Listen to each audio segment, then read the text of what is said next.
this week we're going to be talking about effectively addressing misinformation as a science communicator, a big challenge, especially in light of how much misinformation there is.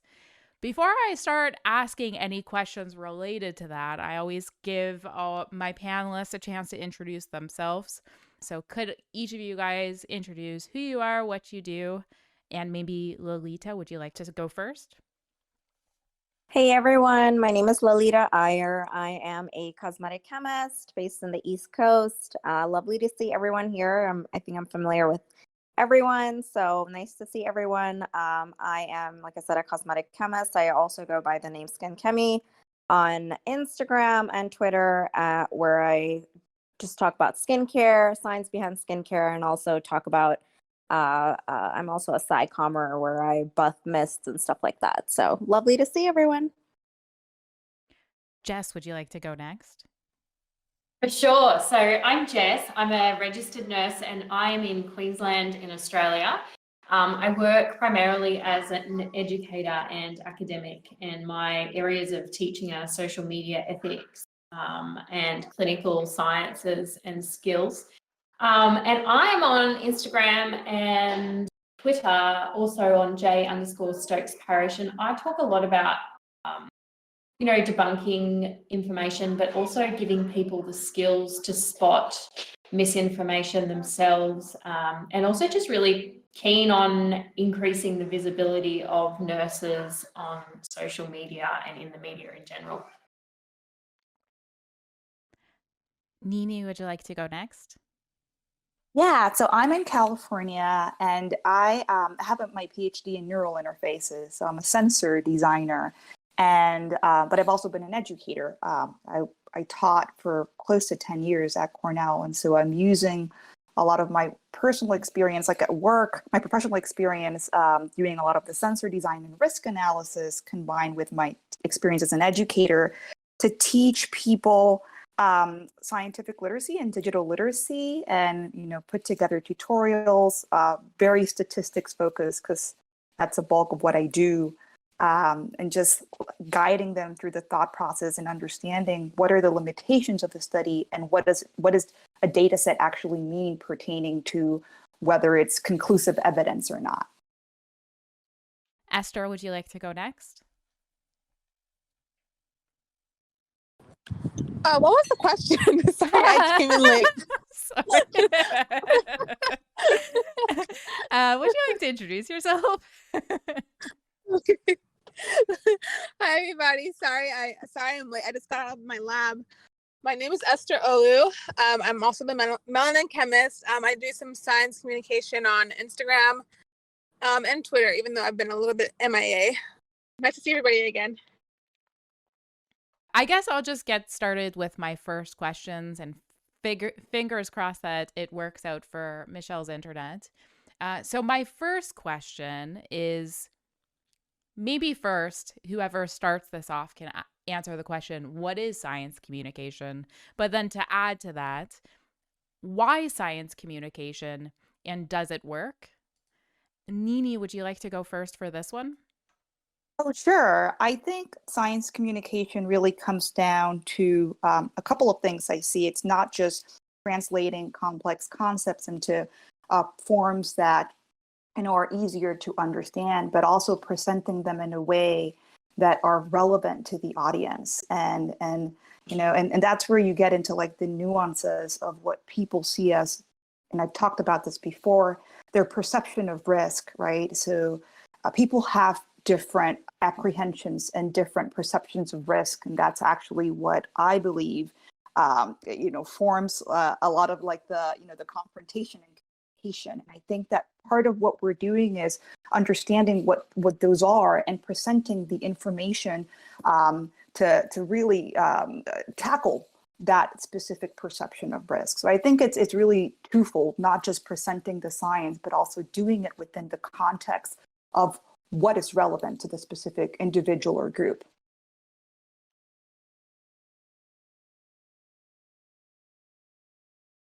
Michelle, would you like to go next? Fingers crossed this worked.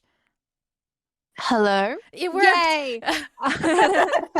Yeah, so hi, I'm Michelle, chemistry PhD, newly qualified cosmetic chemist Woohoo. and science educator. So I've been doing lab muff and beauty science for about 10 years now almost. I've been teaching science for a long time, and I think the reason why I got into science communication was because I saw a lot of my friends and people around me who wanted to know more about science, but they couldn't understand it. And I think a lot of people don't really realize how relevant science is to their everyday life. And I think I kind of saw a gap there and I kind of wanted to fill it.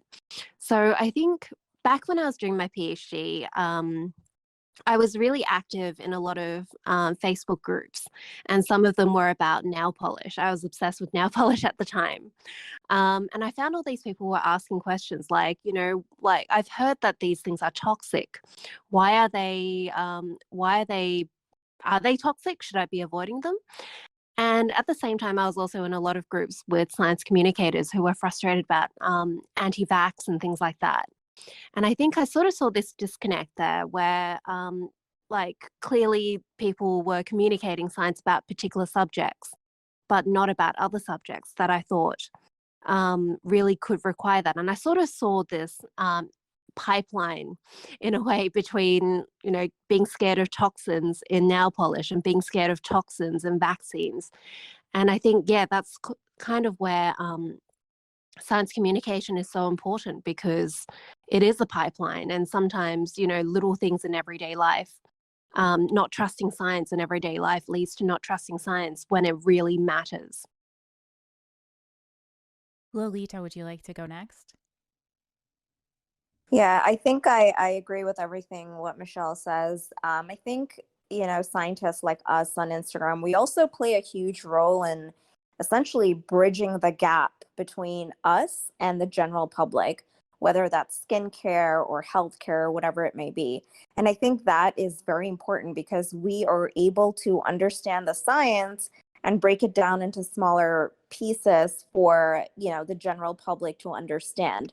And I think, we're able to raise awareness this way on things that are important, like Michelle said. So I really do think that one of the biggest roles in science communication is bridging the gap between scientists and the general public. And this spans so many different scientific fields like hard sciences, physical sciences, maybe technology, health, environmental science, and more. And in fact, it's amazing because there are so many universities now I've seen, and even back when I was in undergrad, they had classes on science communication and science writing where we really learn how to understand, complex scientific topics and try to break it down into smaller bits and pieces so that we are easily able to convey a message on whether it's a new technology, a new chemical, a new drug, whatever it may be, to the general public. So, yeah, those are my thoughts on science communication. And I do think it's just going to get more important for us to, play a role as scientists online to spread awareness and also make sure that we're spreading accurate information. Yeah, and maybe just to add to what you just said with respect to education on science communication, there are now master's programs, which are really exciting. You could even go so far to do a PhD. I know the account, I'm a big fan. Raven, the science maven, she did her PhD in science education, which I think is so cool. But back to the question, Jess, would you like to go next? Yeah, so I guess as a nurse, having conversations from the bedside, translating science is really where I got started. And then with the pandemic and the explosion of information and misinformation, it was really easy to see so many people jump into science communication, and there's such a long history to it. So if you look at some of the literature, even back from the early 2000s, they define science communication as the use of appropriate skills, media, activities, and dialogue to produce one or more of the following personal responses to science. So there's this thing called the vowel analogy and AEIOU. So the idea is that you might have awareness, so you generate awareness about new aspects of science. You might generate enjoyment, appreciating science as entertainment or art. I for interest, so as evidenced with people voluntarily involving themselves in science, so it generates an interest in science.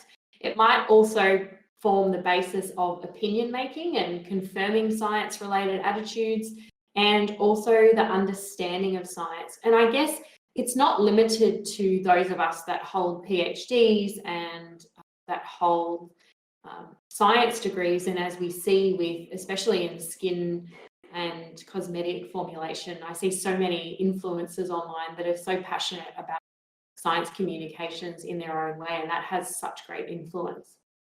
So I guess that's kind of my nerdy contribution of looking at the literature to see how is it defined. And last but not least, Esther, do you want to go? Can you hear me? I can hear you. Yes. Okay, cool. Sorry, I'm driving. So I don't want to regurgitate anything that everybody else has said, because I completely agree with what everyone else has said. I do want to add that science communication also it brings a dialogue, and it also creates a diverse perspective. And this is really critical, because I mean, in today's, like, what's going on today is there's so much fear, being spread around. And if it wasn't for science communication, we wouldn't have this dialogue about, hey, this might not actually be true, and there's actually like a lot of nuances to these topics that we talk about, such as COVID, for example. And to answer your other question, does it work? It definitely works. It definitely works, because now we are seeing more I don't want to say influencers, but more consumers being really informed about the decisions that they make, or being really critical about the information that they hear from others. So I think it's really important, and I think it has definitely been beneficial nowadays. Yeah, and I guess to highlight, does it work? I think that we're starting maybe to see a decline of quote unquote clean beauty. And I think that's thanks to a lot of social media attention from science communicators on how, I guess, misleading the whole trend is, and that becoming more unpopular. And then brands like Decium putting out more science forward campaigns. Nini, did you want to say something? I was just thinking to myself, because Michelle started doing this 10 years ago, and I'm like, oh boy, it's like, what's going to happen with like the vaccination? Just because it's just been such a struggle, especially here in the US. Like, we're making a lot of headway, but I think that Esther really hit on a key point there, which is that fear component. And I think this is what, I'm not in like the cosmetics industry, but I'm assuming that this is also some of what you see, like the fear mongering, toxicity and ingredients, which is exactly what we're seeing now with COVID vaccinations. Fear induces, this response. And once you're in like that state of fear, people's natural response is to seek more information. They find more misinformation. It kind of just continues looping forward, which makes it a hard cycle to break. This is what we continuously encounter. So I just think it's really interesting to hear, your perspective as to what kind of strategies worked to break those like fear cycles, because that's exactly what we are seeing with the hesitancy and the fear around vaccination right now. Yeah, and I guess to add to what you just said, I interviewed a while ago, relevant to this topic, Timothy Caulfield, and something that he said was pretty much everything that you said, but to add, people who are more fearful are also more likely to share the content. So a lot of this content spreads like wildfire. How do we combat that? But I'll come back to that question. But my next question is around, there seems to be a growing mistrust. So I'd be interested in your thoughts on, firstly, that statement, and also why do you think this is happening if it's happening? And I feel like Nini and Jess will be maybe the most familiar with the science here, but I don't know if that's Yeah. true. But Nini, would you like to go first here? Yeah, I mean, as a risk analyst, one of the things that I look at is, you look at failures, right? So the failure right now is people don't want a vaccine, but you also have to look at what's the root cause behind that failure mode. And very clearly, it's like there is a lack of trust in institutions, particularly in healthcare. And the reasons are really varied, right? For some people, it's rooted more in, discrimination and racism because some groups do not access to healthcare, and then there's bias. And then for other groups, it's really, and I kind of, I was talking to like my friend Kat, and she's an epidemiologist, and we collaborate a lot. And this is really interesting, so historically, like if you take a look at trends, right, just like human trends in our lifespan, we haven't been living this long for very long, right? Like it was the introduction of like corticosteroids and antibiotics and vaccination that has increased our lifespan. And so naturally, of course, we're living longer because of these interventions. And we live longer, we become more sick, chronic illness. I mean, it's part of aging. But this hasn't been happening for very long. And of course, you can imagine this, the science can only catch up so quickly. So I believe that it's in those gaps or the cracks of knowledge that that science doesn't have the answers to, that you get a lot of the pseudoscience and the wellness behind, oh, I have the cure for that, while also painting chronic illness in this light of like, oh, it's your own responsibility to take care of that. So there's a lot of different themes in there, but in the healthcare space, it's really a combination of these, epidemiological factors that have changed our lifespan and the health outcomes. But if you do look at healthcare outcomes, they are statistically a lot better overall. And it's something to really have present and reframe like that conversation, because that's really what we see in as far as behavior with healthcare trends. People feel that their doctors don't have the answer and they get frustrated, right? And they're dealing with some type of, chronic disease or condition. And then, they find somebody who says, oh, I'm going to treat that for you. And of course, without a control, any experiment looks good, right? And so they believe that these therapies that they're, or these interventions that they're taking are actually curing them, which in reality is just part of, random variation that we expect to see in the population. But there's just not enough knowledge around it. So a lot of that anecdotal data, right, that is, it's the appeal to emotion, and it really strikes a chord with many people. Yeah, I totally agree, Nini, and I think it's multifaceted. I think the first thing is none of this is new in the sense of distrust of organizations, distrust of government.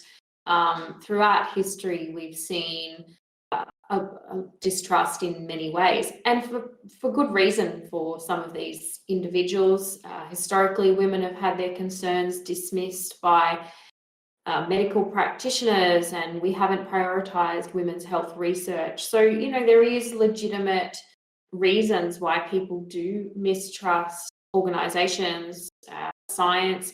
I think it's also because of that lack of science literacy, and we've seen that, especially, so for example, in Australia, the students choosing science topics has decreased, etc.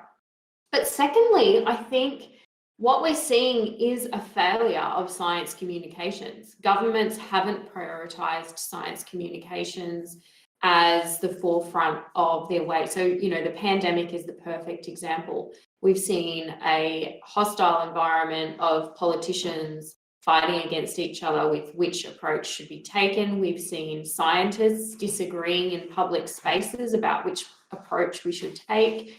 And we've seen really terrible marketing campaigns, especially here in Australia, for our vaccine. There's virtually been no comms from our government until it's too late.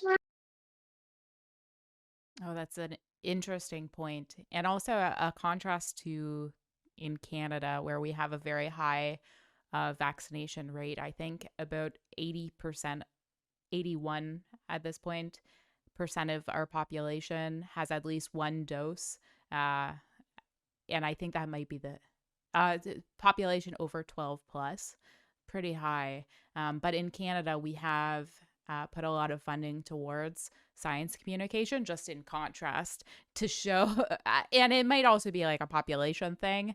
Obviously, a lot more research is going to have to be done past the pandemic to see what's going on here. But there's a really great science communication campaign from Canadian SciCommers. Science Sam is a part of it. So is Timothy Caulfield and a number of other really amazing SciCommers, just to make the information about, for example, vaccines more accessible and understandable. And they also do this on their own platforms and have received funding for this. But back to the question, Lolita, would you like to go next? Yeah, I think to answer why there is this widespread of misinformation online also really relates to the way social media works. I mean, there are so many reliable sources on social media, such as CDC or the World Health Organization. But you see that most social media platforms like Twitter, Instagram, the way they work is they're not designed to prioritize the best and most accurate information, right? Like you'll see that they're designed to like show the top posts on your explore page as mostly the content that's most likely to be engaged with, whether or not that's accurate. And I think content that keeps users on the platform gets priority, and we don't know whether that's accurate or not. I think so much of what we're doing, and what we go online and you see misinformation, it really is driven by social media and the way these apps that we use on a day-to-day basis work. And each time it gets shared, maybe a celebrity would share it, or like some other politician or whoever it is, and they have such large platforms that misinformation, whether it's to do with coronavirus or whether it's to do even in the skincare industry, I've seen that you have these celebrities, sharing with millions of followers, sharing misinformation on a product or an ingredient, or claiming that something is toxic, so don't ever use it again. And it just keeps getting reshared and reshared and reshared and most engaged with. Whereas, a scientist like me, if I try to dispel that misinformation, it just gets nowhere because my engagement is probably much lower than a celebrity. So I think a lot of it also, I think why do people perpetuate misinformation online is because of the way these social media outlets work. Esther, would you like to go next?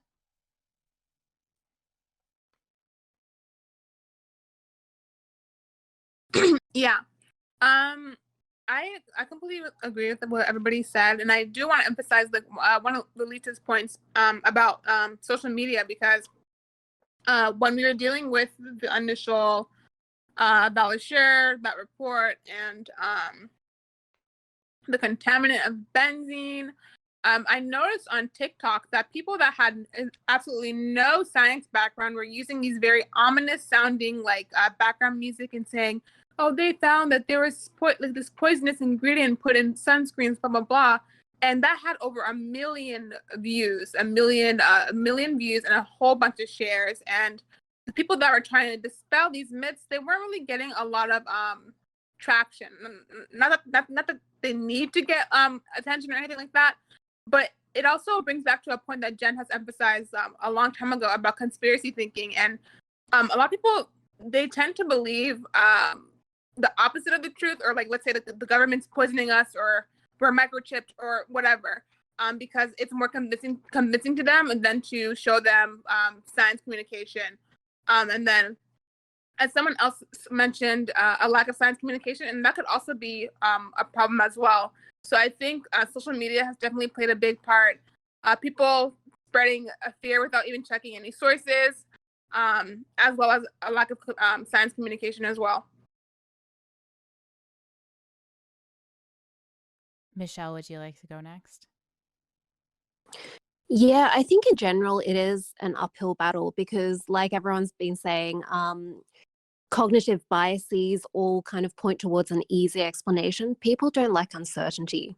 And it's a lot easier if you're making stuff up rather than trying to act off like an evidence base to create a simple narrative that has one root cause that people can very easily buy into.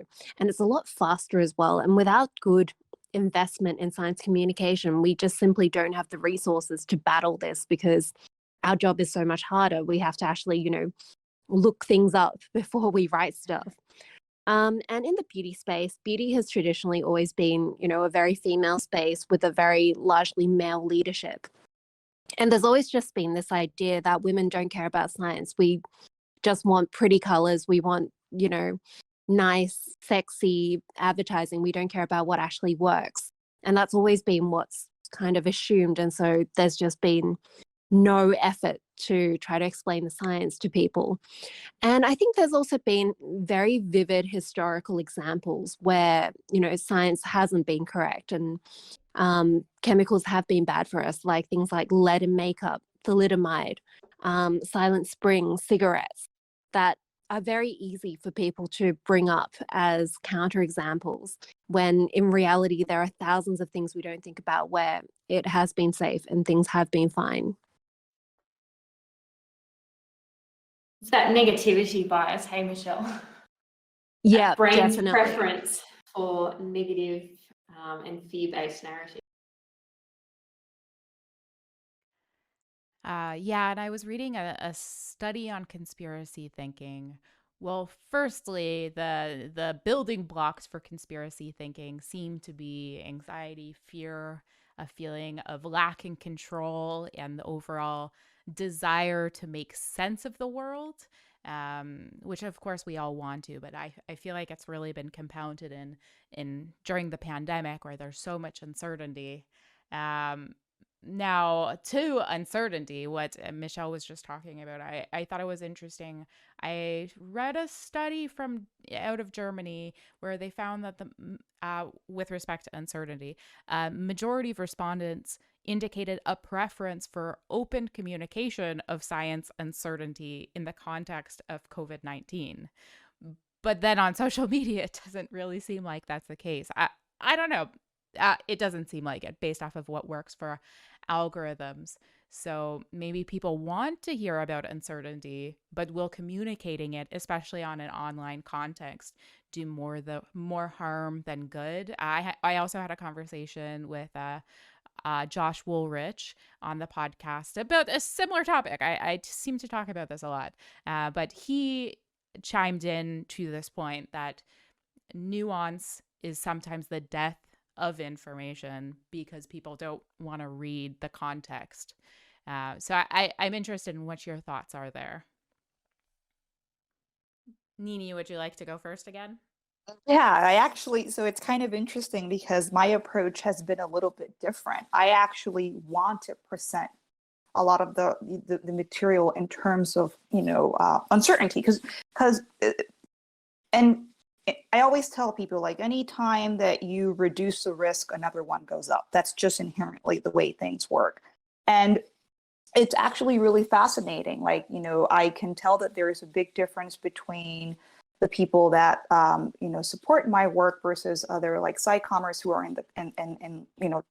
doing a lot of the COVID science communication, because I really focus on the risk assessment and presenting the information in every light, especially when it comes to like vaccines, but also doing it in a way where I kind of, so for instance, people are always saying, like the vaccine is really new. And so I always try to present, like the opposite argument, which is, well, the virus is really new. And so I use a lot of risk benefit analysis in a lot of the work that I do.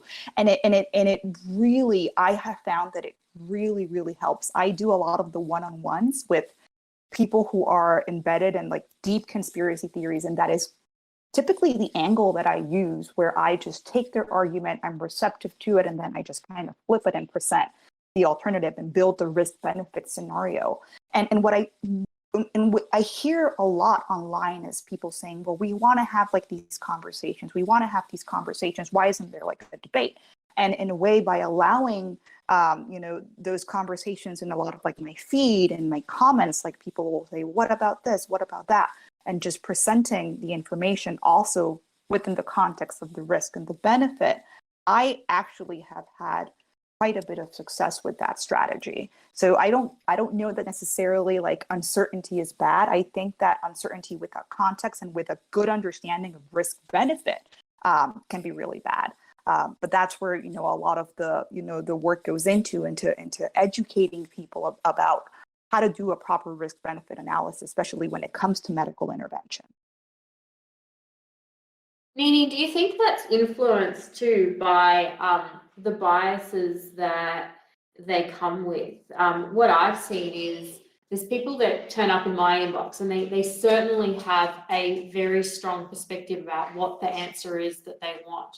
And I often do the same, So for example, if you talk about the vaccine and breastfeeding and they're like, oh, but we haven't got enough evidence, it hasn't got long term. And you say, well, actually we do have evidence, but what about the risk of the virus itself as a pregnant or breastfeeding person? We have very strong evidence that the risk is stronger. But I guess I'm just wondering around if you delineate between people that are really so far down the rabbit hole that they don't have an interest, and how do you approach that?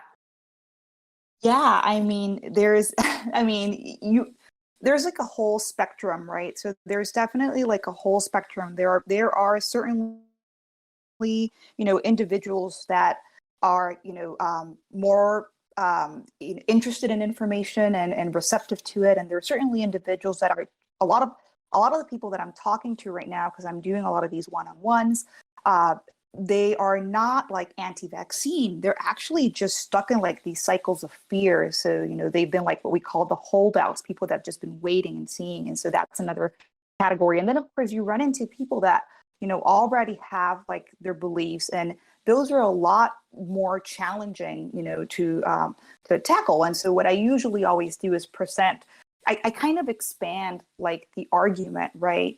So I think specifically with like vaccines and some of the medical interventions, we just have a very distorted perception of it. Seth Berkley from the Gavi, he has a great quote, and I love it, and I always use it. And he says, vaccines are a victim of their own success because when they work, we experience nothing, right? We just experience the absence of disease. And so I really try to kind of present that perspective and get people to think about how they would behave in other situations, because a lot of the focus is on vaccination, but I kind of expand the argument and say, well, do you take other drugs? Do you take other prescription medications? Let's talk about those. Why are you not concerned about those? Why are you not concerned about something that you're eating today having like a side effect like 5 years down the road?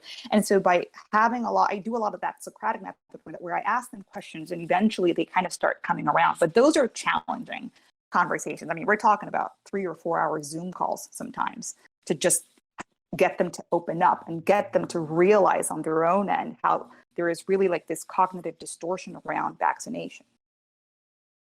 Nini, do you have 3 or 4 hour Zoom calls with people from I social media? do. Oh my God. I do. I like it's like I really, I struggled with anxiety like years ago, like when my mother passed. And I understand where these people are. And I know that there's only so much that I'm be able to do online. So I do have like ones mainly on the weekend. Like I have like one every other day or so. And that's why I really, with the messaging and trying to keep it like really positive, because people right now that are holding out are just stuck in fear.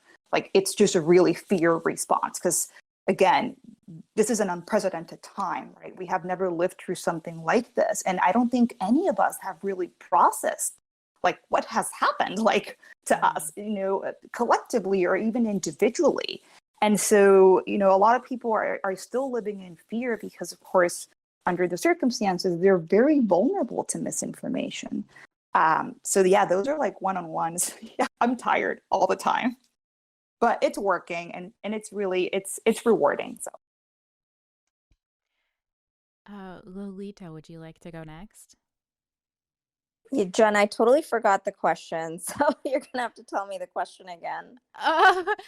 So it was around communicating, I guess, the nuance. So research shows that people, with respect to uncertainty, people want to hear about or want open conversations or communication around the scientific uncertainty in the context of COVID-19 specifically. So people want it, but it seems like what's successful seems to not be nuanced.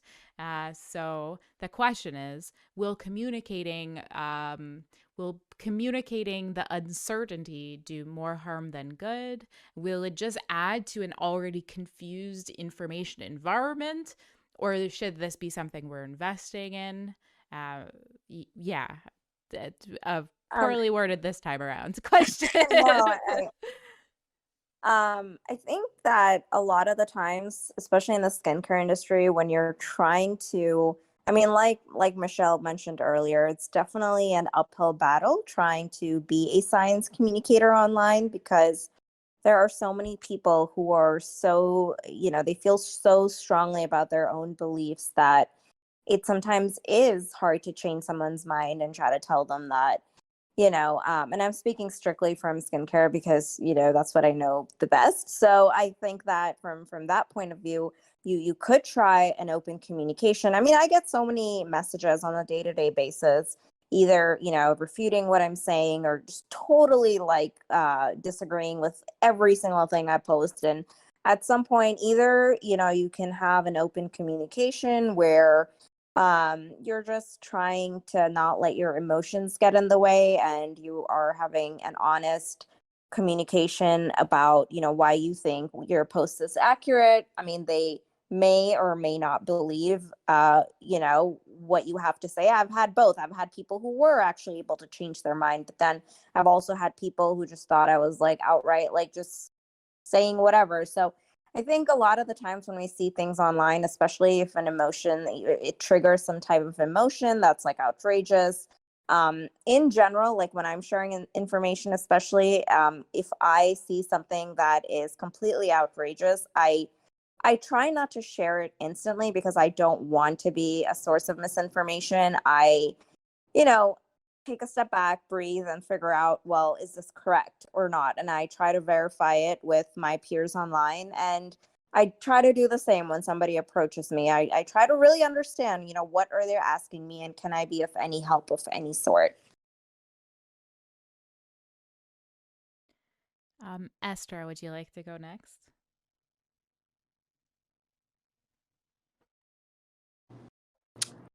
I don't know if I have an answer, Jen, to this question. I still feel like I'm a little bit confused on the question. Yeah, it was kind of all over the place. So you could talk about any points brought up.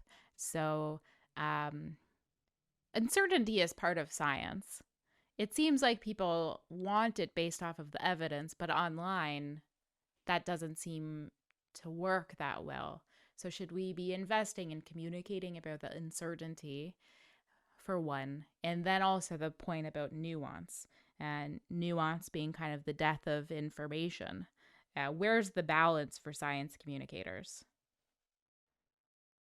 Um, I think I think yes that we should be investing well, at least talking about the uncertainty more, excuse me.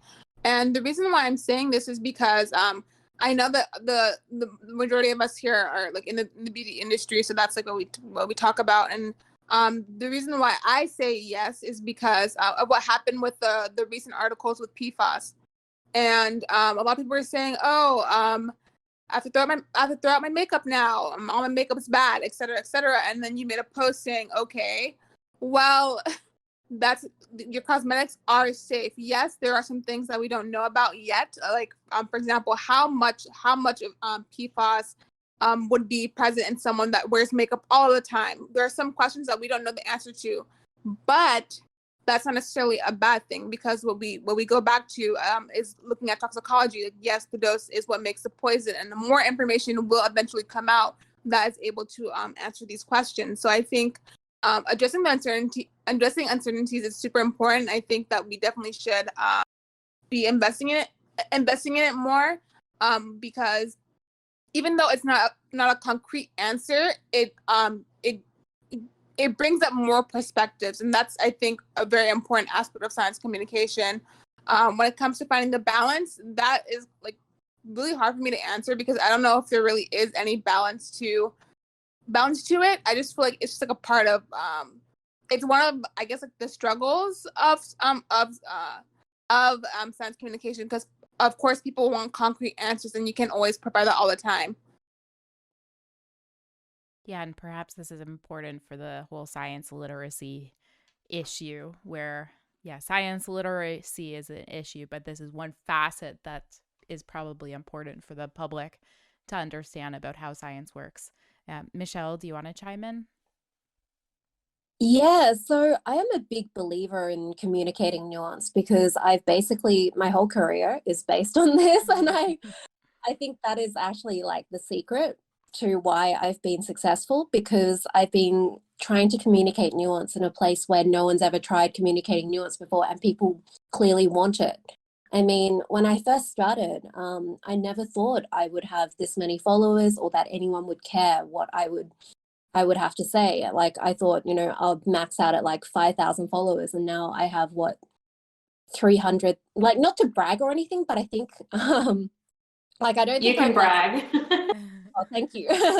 But I think like the proof is in the numbers here. Like, there are 300,000 people who want something more complicated than, chemicals are bad for you.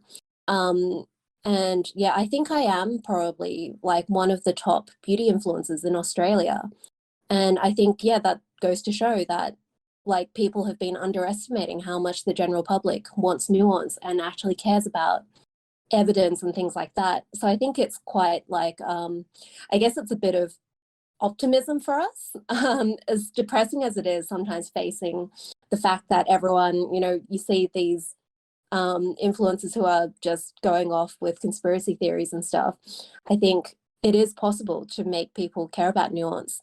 It's just a lot harder, but I think it's worth it. I think if you give people a simple narrative that's inaccurate and like washes over nuance, I think it comes back to bite you in the ass.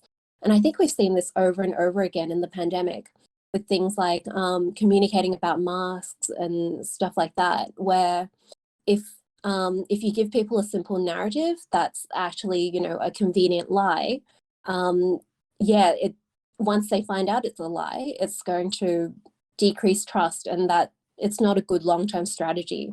So I think it's like everyone's been saying, I think there is a big need to engage with what people are actually worried about and get to the root cause of why they're scared, and really like don't shy away from that and give them something, like don't brush them off with something simple, but actually go to address that. And I think a lot of us have like an education background. So I think that's why we tend to be quite good at being flexible with responding and actively engaging with people's concerns. Like Nini's been doing 3-hour Zoom calls with people to really try. And I think, yeah, it's to do with getting to the root cause, using empathy to try to understand where they're coming from so you can actually address it.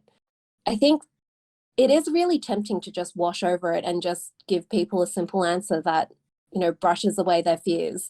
Like, scientists are trained, you can trust scientists, and then, walk away. But I think it is really valuable doing the stuff we're doing where we've actually, tackle the actual issue. Yeah, so I think that's basically all I had to say. Like, keep doing what you're doing. Try not to burn out.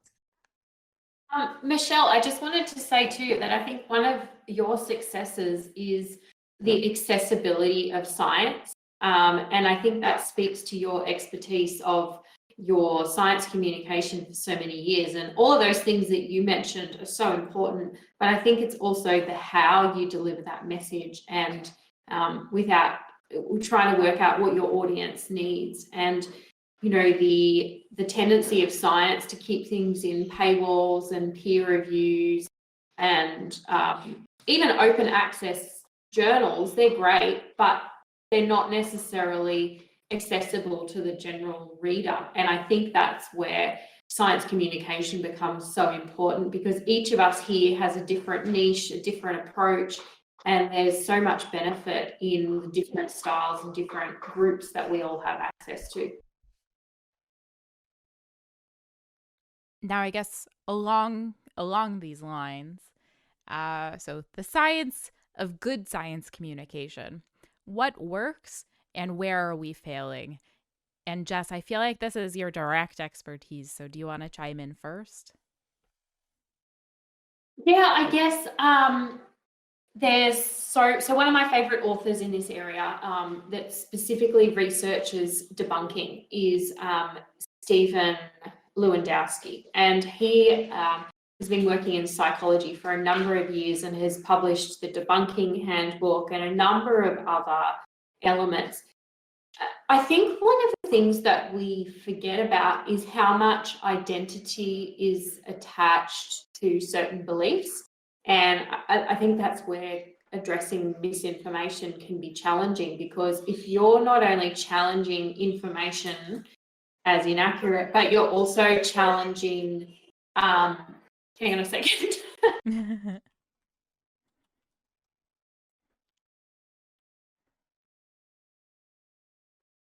Sorry, I have interruptions here. That's okay. But I guess it's about, so it's that empathy, but it's working out how am I actually going to be turning their worldview upside down too? And so not underestimating how can we pitch our conversations to support individuals' worldviews. And I think that's where Michelle and Nini were particularly talking about understanding what is that concern, or what are their core beliefs or seeking out in terms of information, and how can we support that?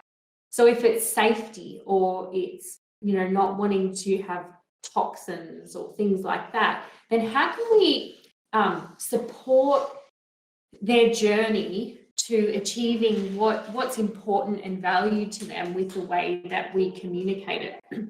I draw a lot from simulation science in the way that I have these conversations. And so part of simulation for health professionals, we put people in pressure cookers, we put them in really hard environments, and then we sit down as a group and talk about how it went, what worked well, what didn't.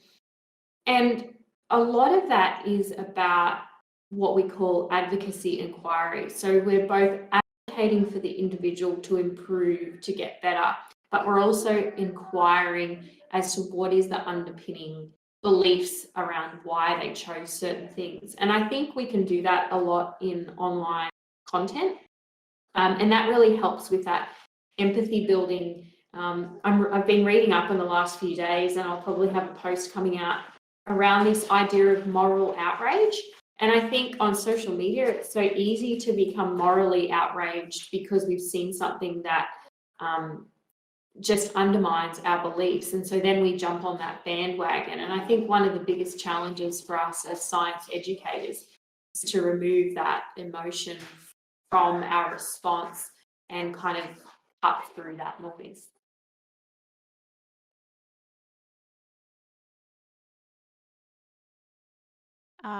Lolita, would you like to go next?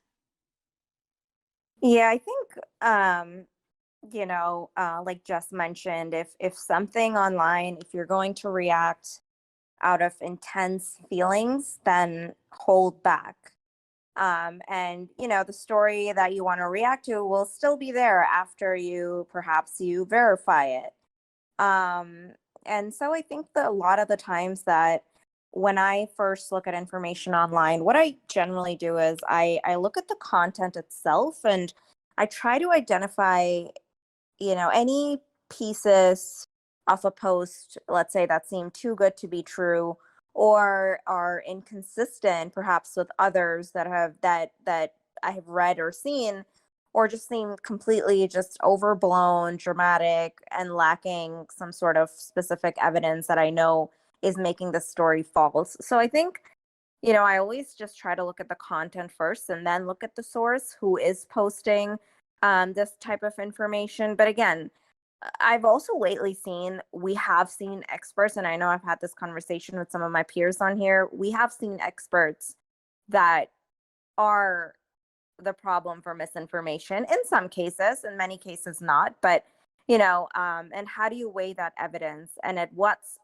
scale? Like how when a dermatologist with a huge platform is making a bold statement and it's inaccurate, that does tend to get reshared, and it grows, and the spread of misinformation just keeps growing. So I think what works and what doesn't always, while fact checking can work, I would still say that it's also limited to some degree, because you also have to worry about facts versus beliefs. You can make a statement on a fact, but some people are so deeply ingrained, in their beliefs, and modifying beliefs is so difficult in some cases when they're so deeply ingrained. So what works and what doesn't, I think, like we previously talked about, having an open conversation and open communication with the public and what we post online can be helpful.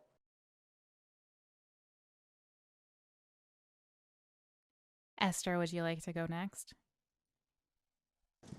Jen, you actually cut off for me, so I couldn't hear the question. Can you repeat what it was? So science of good science communication. What works and where are we failing? Question. I'm trying to think. Well, I can only really speak from my experience and speak from what I've seen, and I think it's what I think works is people explaining things in a very simplified way, no matter how complex like the topic of science really is. Like for me, I like bringing up examples. So recently,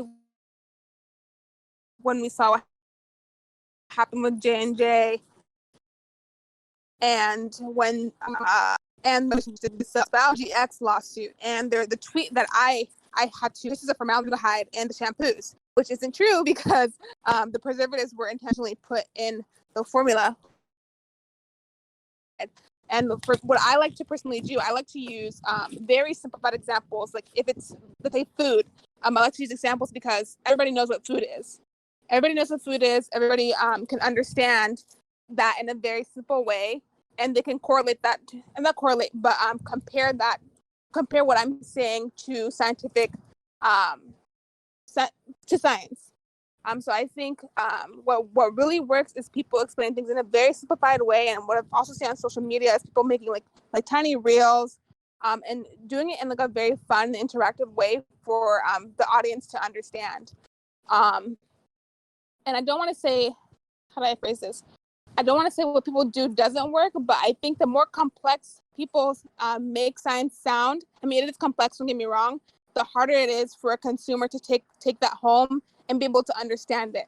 And it just leaves them confused. So I think what doesn't work is people making it very, very complex. I think the basis of science communication, it should be for the audience to understand what the scientist is trying to convey.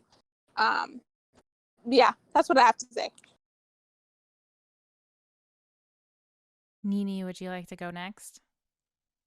Yeah, I think one of the bigger issues is that everyone just has so much access to information, right? You can pretty much type anything into your Google search bar to confirm your beliefs, and you'll find one hit, right? Something.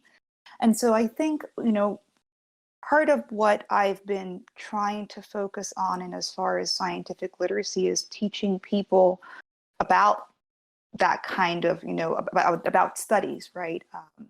The different kinds of studies, the hierarchy, the limitations of data, and educating them around, how to, validate the data, and, why the methods are important, and why it's important that the person who's talking about this has the expertise. Because again, going back to like this idea of nuances which a person that is not within a specific field may not be able to capture. Because I really do see it as this bigger problem. I mean, we all agree it's kind of like this uphill battle, and there's just more and more and more information and misinformation that's that's created every day. But it really is rooted in people cherry picking or people misinterpreting data, and that's hard to combat, right? Because there are many bad actors, and so like my focus has really been around that that literacy component and teaching people how to interpret a study and to recognize their own limitation in interpreting a study. And a lot of what I'm doing right now on my platform is collaborating, because I'm trying to show people that, hey, I'm not an expert in this specific thing. Let me team up with a virologist. Let me team up with an epidemiologist. Let me team up with an infectious disease researcher to really encourage, kind of set an example that that it's okay not to know everything, and it's okay to reach out and ask questions, because I think that's also something that's happening right now. We have a lot of these false authorities just making claims, and that's not going to stop anytime soon. So I think it's more about teaching people how to understand what is considered evidence, and what is technically just data, and what is a limitation of a specific study.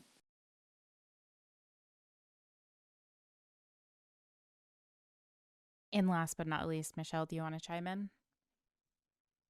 Yeah, so I think what works, like what everyone else has said, I think it's to do with going back to what's familiar to people and telling them how it might fit in with their beliefs. Like, I think in beauty, I think the idea that, let's say, environmental impact, a lot of people are convinced that natural is better. But if you can show them that natural isn't always better and that sometimes synthetic better serves their beliefs, I think that's always like a good way to get them on board with what you're saying, because like you're not radically changing their worldview, you're just telling them how to better achieve their actual goals, which I think is always an attractive option for people. Yeah, also knowing your audience is really important, being able to pitch it at the right level. Um, I think I guess it's not really about how complex to make it, but how complex to make it that fits your audience, because I think that's also where a lot of success from people who promote pseudoscience comes from. The fact that they know their audience so well and they utilize their platforms in a way that, they are native users of that platform. They are their audience. And I think we could all learn a bit from that and, use social media to our advantage a bit better. And I think what Jess and Nini said about teaching audiences how to think, I think that is probably a better way to go forward. And it's definitely something that I should do more, because, yeah, information is infinite. Myths perpetuate infinitely. We don't have all this time to refute every single myth, I think. I think the longer I've been in this space, the more viral myths have gotten, especially with the rise of TikTok. I really feel like, the wave, the wave does not end there. So I think, yeah, teaching people how to think, even if it's through, showing them how one particular myth doesn't make sense, and they can maybe use that as an analogy for dealing with other information they come across. I think that's probably a very cost-effective use of our time.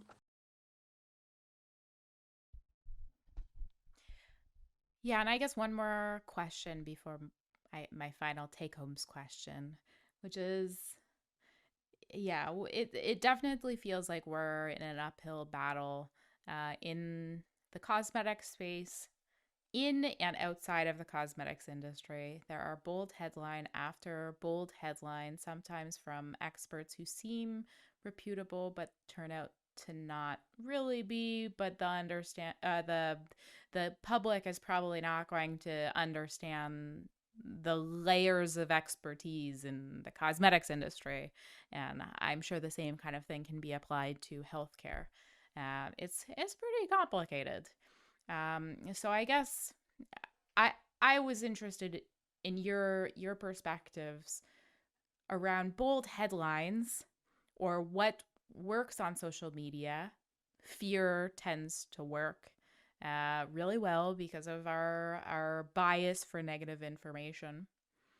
And then it's shared more frequently. So bold headlines versus SciComm.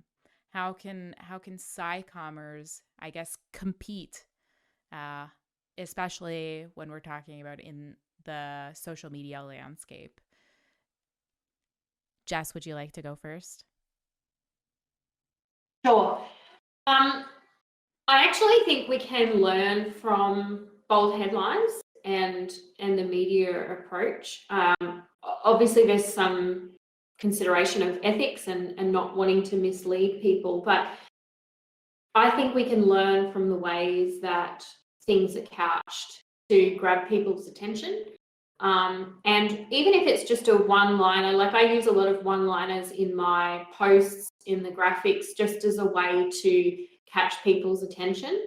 And certainly I've noticed a difference in reels compared to posts, like the attention that sometimes reels get compared to carousel posts is really interesting. But yeah, I do think we could actually learn from that marketing perspective, and we could use that to our advantage.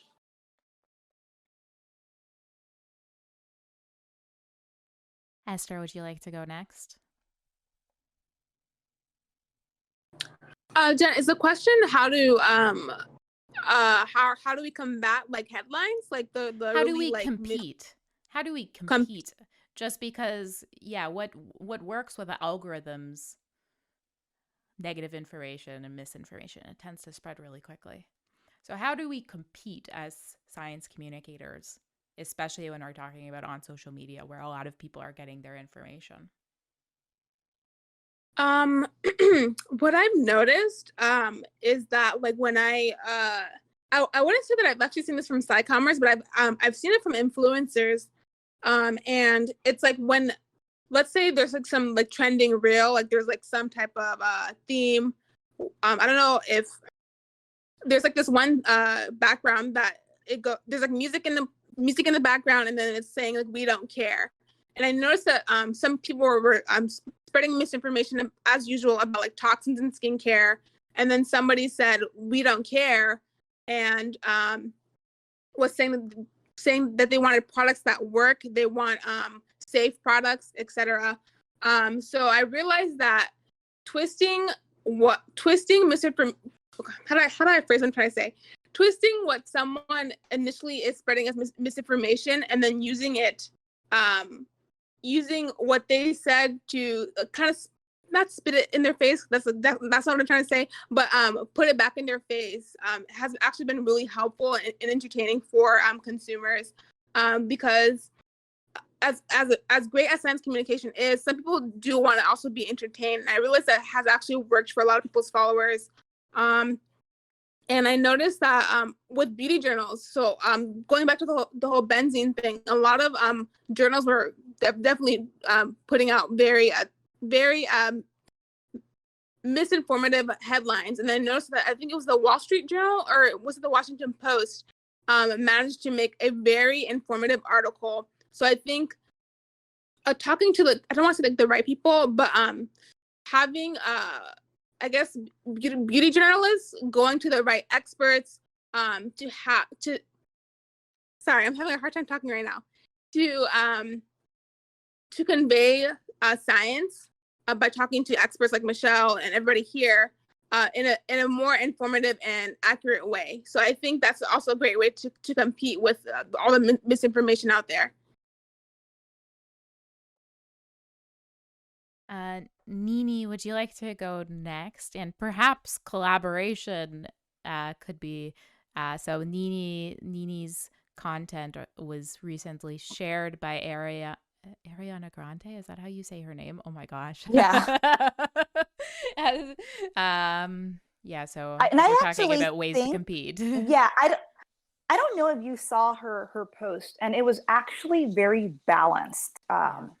I don't know if you read the caption. You know, it wasn't like it was captioned gently. She's like, this is a gentle reminder, you know, and I like that. And I'm actually, trying a more kind of balanced approach, because one of the things that I really try to emphasize sometimes is that we want to get away from like these fear cycles, because then it's harder for us to, we all know that it's harder for us to use our prefrontal cortex and reason and make decisions when you've got like your hippocampus and your amygdala taking over that emotional response, right? It just takes over the brain. And so I've actually, I agree with that method where sometimes if there's misinformation, you could use that same headline and flip it. That that's as polarized as I, try to go. But I'm actually entertaining a more, kind of balanced discussion in my feed, risk versus benefit. And generally, like, the feedback that I've been getting from people is that it's very calming. On one end, I get people who say, you're like the only account who is not dismissing what I have to say and just telling me, no, that's not true. And I think it is important, because that is kind of like what we are encountering. And going back to what, Michelle said earlier, that we need to meet people where they are at, right? Whether that is by presenting something that they're familiar with, or whether that is, addressing their specific perception of risk or their concern. We really need to meet them where they're at. And if we, otherwise we're just talking to like our echo chamber. That's like what I've noticed is like I could do something polarizing, and yes, it's going to be shared by people that are, that are aligned with my beliefs, but then is that really what I want? That's like the bigger question that I always, is that really what I want? And of course there's ripples, what we present, other people can take and talk to like their friends and family, but I'm trying to reach a broader audience. So I'm trying to do more of that balanced discussion. And I'm really surprised, like my follower base is really strikingly different than what other like psychomers have in the COVID space and like that health misinformation space.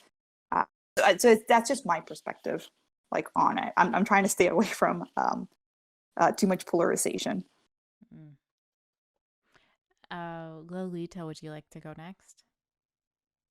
Yeah, I was going to say, I think I have actually learned from using bold headlines when I've seen these bold headlines on Twitter and the news channels everywhere. I've actually learned from that to incorporate it into my own posts, because I've seen that, hey, if that works for so many people, let's see if it works for me. And if I can spread accurate information by using bold headlines. And surprisingly, it has worked.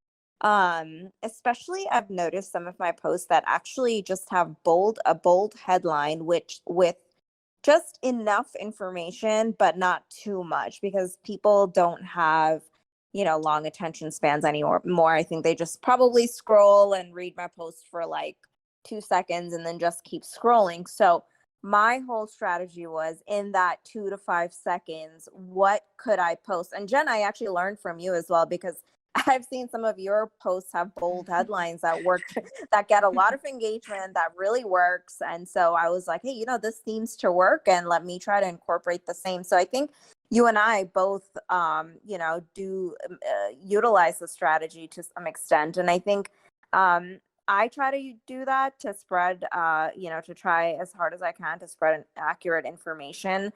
But again, that only works to some extent, because there are other people out there with much bigger platforms who are probably, having bold headlines for something completely opposite. So I think it's hard to say, but I know that I've actually learned from using bold headlines, and it has worked for me to some extent. Yeah, and that's obviously been part of my strategy, but I have been trying to move away, but as I move away, my content doesn't have the same reach as it would have otherwise. Exactly. Yeah, Exactly. yeah. And it's not just my echo chamber that I'm reaching with bolder headlines. Especially when I'm talking when I have put up posts about clean beauty, I was reaching people from that community, and a certain portion may be offended. Although I make sure that uh, I stand by everything that I post about that topic. But I think that I've changed people's minds, at least some people. And then for those other people, I feel like maybe I'm planting a seed. I don't know if what I'm doing is the best way, but that just seems, based off of what I've done, it seems like that's what has worked best. Yeah, seconding what Lolita just said. And Michelle, do you want to go next? Yeah, so I think it's not always bad to be polarizing. I think there needs to be different approaches. Like there needs to be people who are, just mocking pseudoscience, and there needs to be people who do more outreach and are gentler and have a more gentler approach, which I think is what Nini and I both do. But I do think that gentler approach is an underserved niche. I think that it is a lot harder to do. And I think there needs to be more people who have the patience to do it. Yeah, and I think it does work because you are playing to different audiences. Different things work for different people. But yeah, I think this sort of like influencing the influencers sort of niche is definitely somewhere that has a lot of growth potential. And I think a lot of success will come that way because we need more people who aren't just preaching to the choir. I think what Jess said as well about learning marketing is really important. And I think, again, this is one of the things I think I do that a lot of science communicators don't do. I've done lots of courses on SEO and Instagram algorithms and YouTube. I actually just finished a YouTube course as well, where experts on YouTube tell a general audience how to try to make your YouTube channel better, learn how to look at the analytics, look at like what works in thumbnails and stuff like that. And I think that's really important. I think in general, a lot of science communicators do tend to focus on the research behind science communication and not really look at how social media functions, like things like basic things like hashtags, but also more in-depth things like when the algorithm changes, to be on top of that. And I think that's really important because that is what the pseudoscience people are doing. They're really good at utilizing these platforms, and it's because they know how the platforms work, not just like from their own experience, but also from learning in these courses how to use these, like influencer courses. So I highly recommend doing some of those if you're in a particular platform and you want to really like optimize your reach. Also networking within that topic area as well. So I'm friends with a lot of beauty influencers who aren't beauty science influencers. And I think that way you kind of keep your ear to the ground and you can also, see what works for them and try to take what works in those fields and apply it to science communication, because I think we all know science communication isn't working as well as it could. And I think this sort of cross-fertilization is a really good way of getting things that work. So sort of what Esther was saying as well with like tapping into things that are trending. And yeah, looking outside of just what science communication does and looking at what works in other areas. And I think one thing that we haven't quite mentioned, but I think we all think this, is more funding would be great. So I think being able to demonstrate that science communication works, I think all of us are engaged in that, but also just, demanding more funding because this stuff takes time. It's really difficult to fund it. I think us in beauty, we've managed to find a niche where there is a lot of potential for getting commercial funding. I am largely like, my platform is largely just funneling commercial money into education. But it's a lot harder. I can't imagine how you guys in the COVID sort of like health niche, how funding would even work there. It's interesting you mentioned that because I'm actually hosting a panel discussion in September around what companies can do. So, this is a public health crisis and it's going to cost public health and it's going to cost companies, right? If there's an outbreak at a meat factory, right? That has a direct cost to a company. So this is part of what we're going to hopefully be discussing is, is this something that companies could potentially fund? Is it something that public health should be funding? Because I think communities, especially now here in the US, they're recognizing like the real financial impact of it. So I'm actually optimistic for it. I really do think there is going to be more funding opportunities because it is really such a public health threat and it has such a high cost. That's really good to hear. That's definitely happening in beauty as well. So I've been in talks with a lot of large ingredient manufacturers actually who are concerned about the wider impacts of pseudoscience. So I think, yeah, it's really good that there is this wider realization that pseudoscience does have actual commercial impacts because, you know, capitalism, you have to somehow make it relevant to their bottom line. But yeah, I mean, it does. It has these massive impacts.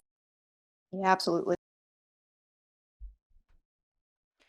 I feel like I could talk to you guys all night about this topic. We're already over time, so I'll just ask one more question, which is do you have any final take homes that you'd like to leave our listeners with? And reminder, this is going to be published tomorrow on our YouTube channel. And also, if you in the audience wants to continue this conversation, maybe ask our panelists, which you can tag if you want to ask them directly, more questions about what we've been talking about, you can continue that in the webinar chat text channel. But any final take homes, Lolita, would you like to go first? Yeah, I think for me, my take home would be, you obviously don't want to believe everything you see or read, but at the same time, you don't want to uncritically disbelieve everything, because that's also, I don't think, a good strategy to go off of. I think some news sources are definitely more consistently accurate than others.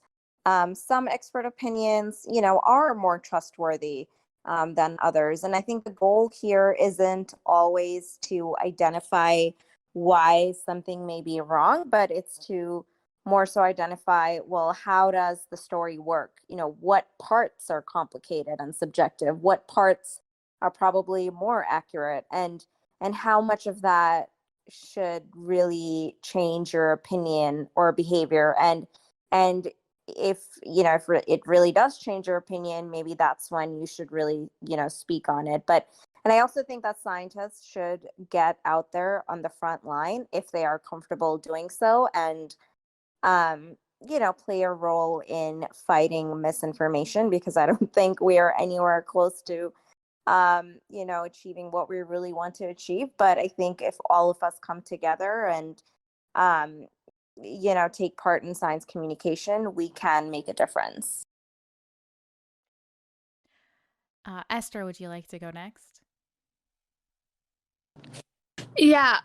So this is just like a general comment to, I guess, we're all technically consumers, but the one thing is that you're not going to always have answers to things.